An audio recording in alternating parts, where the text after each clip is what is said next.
Pernah tak terfikir macam mana nasib satu tempat tu boleh ditentukan bukan oleh orang-orangnya, tapi oleh kuasa besar yang entah kat mana?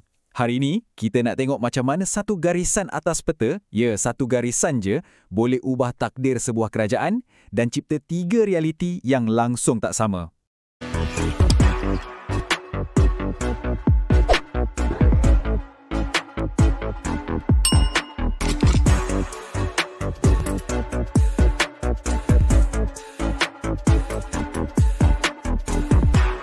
Inilah kisah Kepulauan Riau di Indonesia.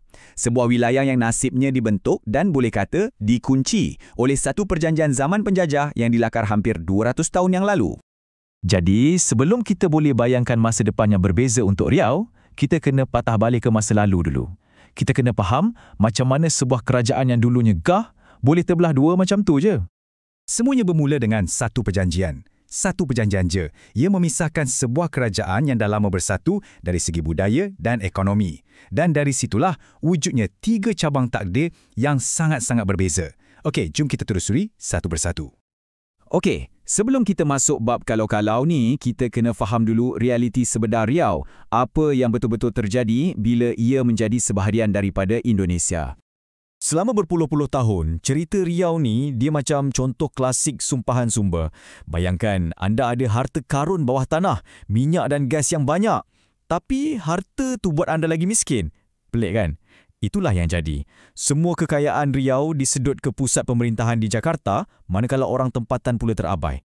Tapi lama-lama orang pun dah tak tahan. Rasa tak puas hati ni akhirnya mencetuskan satu gerakan besar di seluruh Indonesia yang kita kenal sebagai pemekaran. Tujuannya satu, nak tuntut balik kuasa dan kekayaan tu pulangkan semula kepada orang tempatan.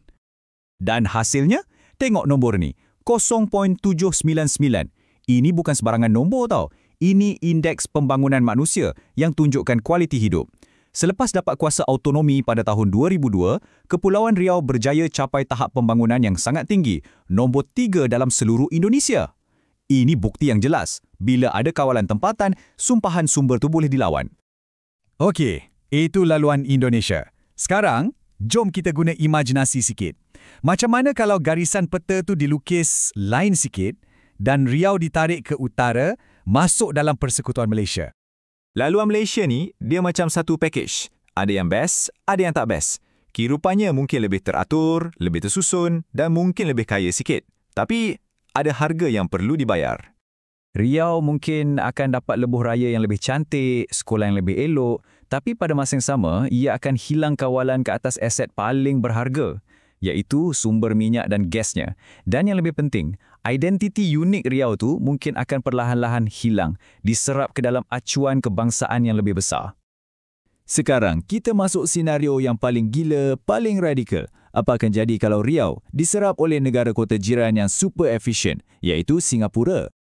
Ini senario yang paling dramatik. Konsepnya dipanggil gari emas. Tangan anda digari, tapi gari tu diperbuat daripada emas tulen. Ia menawarkan kekayaan yang tak terbayang, tapi dengan bayaran kebebasan anda sepenuhnya. Nah, tengok ni. Carta ni tunjukkan segalanya. Jurang ekonomi antara ketiga-tiga negara ni bukan beza sikit-sikit. Ini macam langit dengan bumi. Modal Singapura tu berpotensi untuk melonjakkan ekonomi Riau ke satu tahap yang langsung tak pernah kita bayangkan. Senang cerita, di bawah pemerintahan Singapura, pembangunan Riau akan dioptimumkan 100%. Tapi untuk kepentingan siapa? Semestinya untuk memenuhi keperluan Singapura yang sentiasa perlukan tanah dan tenaga kerja. Dari segi ekonomi, memang Riau akan jadi superstar global. Setiap nombor, setiap metrik akan nampak hebat. Tapi apa jadi pada roh dan budayanya? Ia mungkin akan jadi macam artifak dalam muzium, cantik untuk dipandang tapi dah tak bernyawa. Jiwanya mungkin dah jadi macam spreadsheet Excel.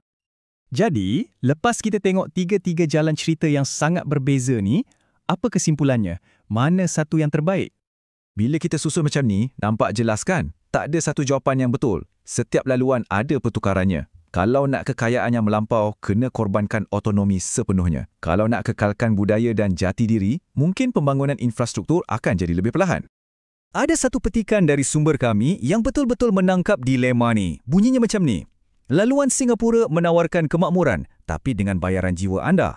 Laluan Malaysia menawarkan kestabilan tapi dengan mengorbankan keunikan anda. Dan laluan Indonesia, ia menawarkan kebebasan untuk menentukan nasib sendiri tapi dengan kos yang sangat tinggi.